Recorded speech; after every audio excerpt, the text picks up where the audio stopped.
Harga Bitcoin kan udah nyentuh angka $30.000.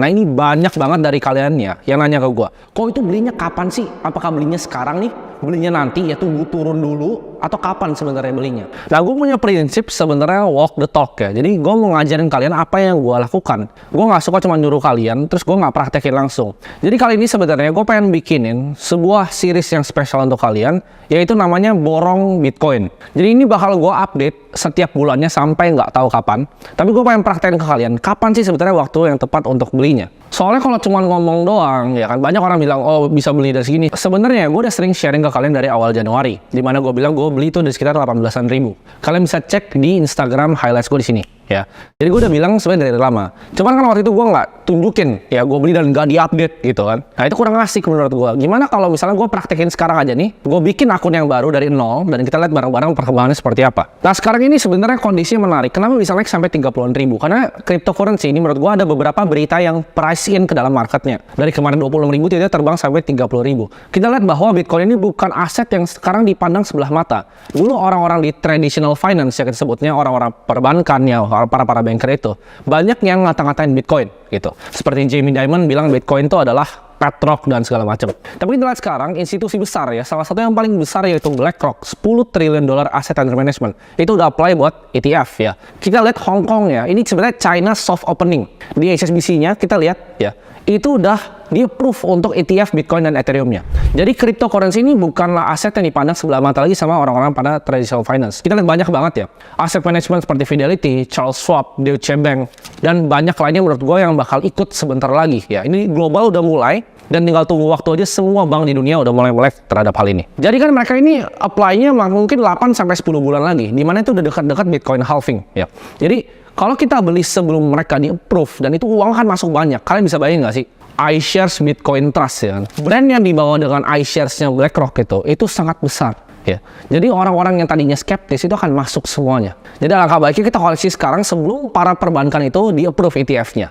Ya, buat yang nggak tahu, ETF gue jelasin sederhana. ETF itu Exchange Traded Fund. Ya, itu kayak kalian beli reksadana tapi diperdagangkan di pasar. Ini gue lihat ya, hanya tinggal sebentar lagi kripto jadi mainstream. Sebelumnya gue ngira masih lama nih, mungkin masih 2-3 tahun lagi traditional finance masuk seperti ini. Tapi dalam sebulan belakangan ini berbondong-bondong masuk gitu. Dan gue lihat di sini bahwa 1 miliar ya, 1 miliar rupiah per koin itu bukanlah mimpi belaka. Jadi gue pertama bikin akademi gue. Waktu itu market cap Bitcoin masih $300 million. Sekarang kita lihat dari 600 million ya. Bentar lagi $1 triliun. Kalian percaya? Setelah halving itu udah pasti lewat dari $1 triliun market capnya. Ini kalau kita lihat ya dari awal tahun, gue sebenarnya udah bilang ke kalian bahwa gue investasi. Di sini gue nggak ngajak ya. Gue nggak ngajak kalian buat ikutan gue. Ini gue sharing apa yang gue lakukan. Gue masuk di Januari sekitar 18 ribu. Tapi average gue kalau total portofolio gue tuh udah agak tinggi. Di sekitar 24 ribu. Karena gue selalu hantam terus. Nah tapi ini cuma omong doang gitu. Ini cuma omong doang. Kalian bisa percaya, bisa enggak. Tapi kalau yang udah ikutin gue dari Januari, kalian tahu bahwa gue sering sharing.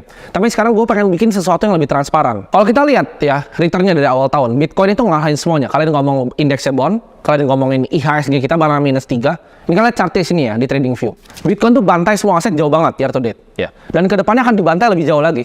Jadi menurut gue nggak ada better aset di dunia ini dibanding Bitcoin untuk sekarang.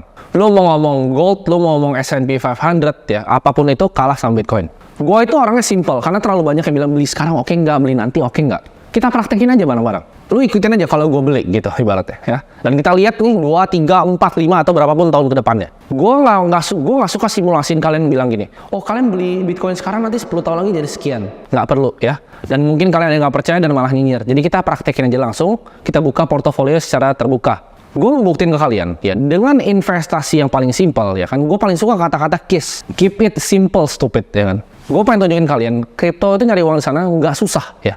Jadi cukup konsisten dan dengan strategi yang simpel yang kita bisa ikutin setiap bulannya, kalian akan kalahin ya semua aset manager di Indonesia. Di sini gue pengen sharing ke kalian, gue mau kasih tau porto ini yang nanti gue buka ke kalian. Itu pasti ada bulan yang rugi. Namanya semua aset, S&P itu ada turunnya, gold pun ada turunnya, Bitcoin pun terus pasti ada turunnya.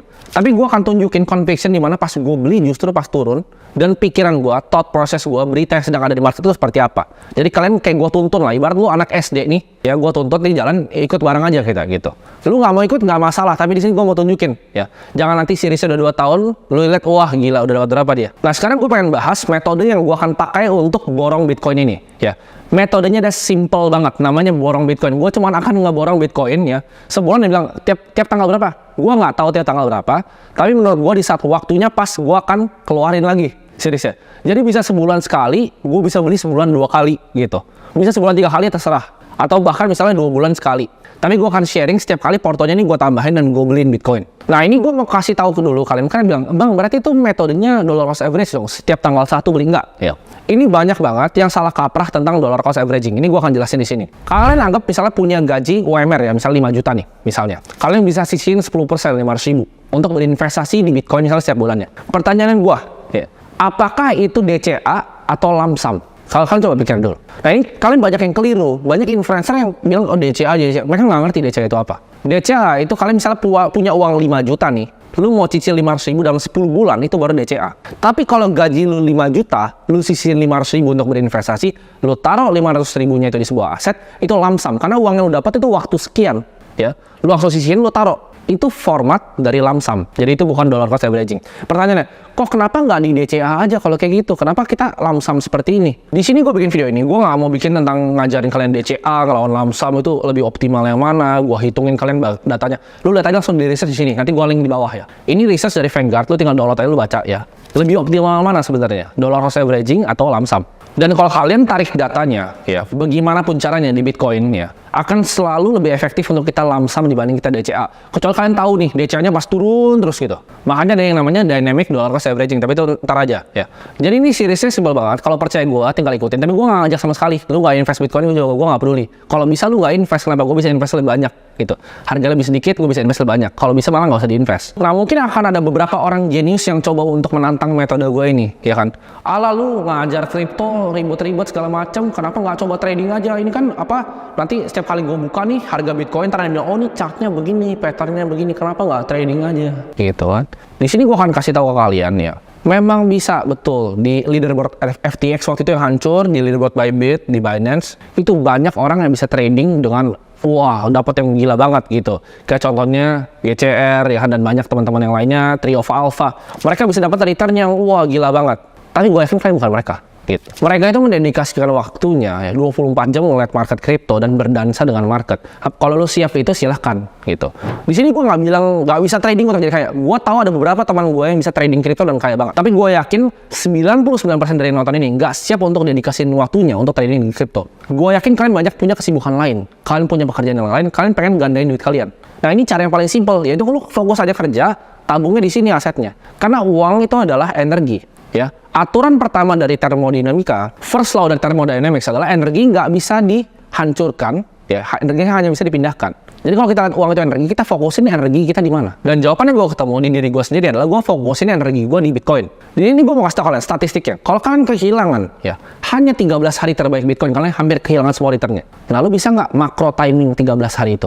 Kalau jawabannya enggak, lu bahkan nggak tahu ya tentang suku bunga dan lain-lain, udah nggak usah coba untuk timing the market, lu pasti akan kena bantai habis-habisan. Apalagi yang baru mau mulai, yang udah coba di derivatif, coba di futures, leverage, options, pasti kebakaran lu semua portofolionya, ya. Dan sini gua akan tunjukin.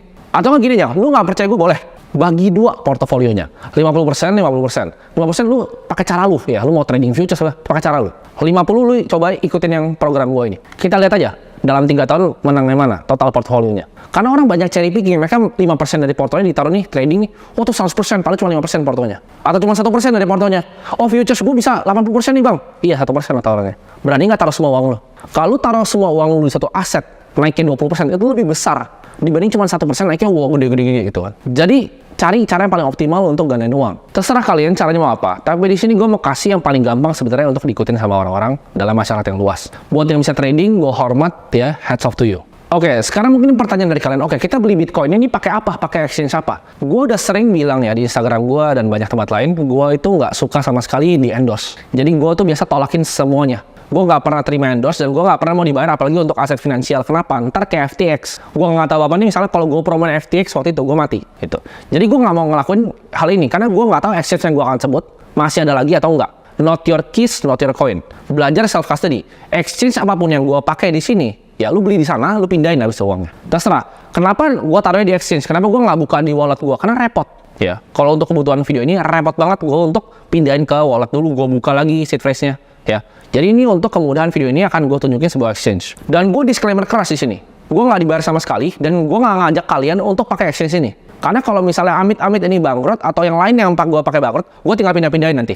Jadi gue nggak mau disalahin kalau misalnya ada apapun yang terjadi sama exchange ini. Itu resiko kalian sendiri ya. Kalian pencet tombolnya, kalian pilih sendiri, terserah ya. Kalian pilih terserah, tapi ini gue pakai karena ada alasannya. Exchange yang gue akan pakai untuk kebutuhan borong Bitcoin ini adalah Indodax. Jadi gue akan buka portofolio secara terbuka di Indodax. Sebenarnya ada alasannya kenapa gue pakai portfolio ini. Nah, lu mau alasan yang keren atau alasan sebenarnya? Kalau alasan yang keren, ya lu bisa lihat di sini. Jadi ini akun bahkan ya, sebenarnya ini akun namanya nyokap gue.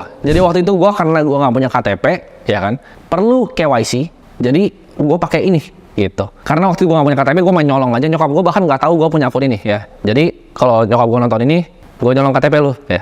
Jadi ini nostalgic akunnya, itu alasan kerennya. Tapi kalau alasan aslinya, exchange lain yang gue pakai itu banyak kan ada isinya dan ada portofolio gue di sana gitu.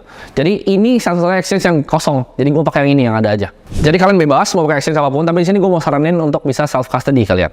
Oke, sekarang kita kebanyakan ngomong tadi, kebanyakan bacotnya. Jadi kita akan langsung aja praktek di sini.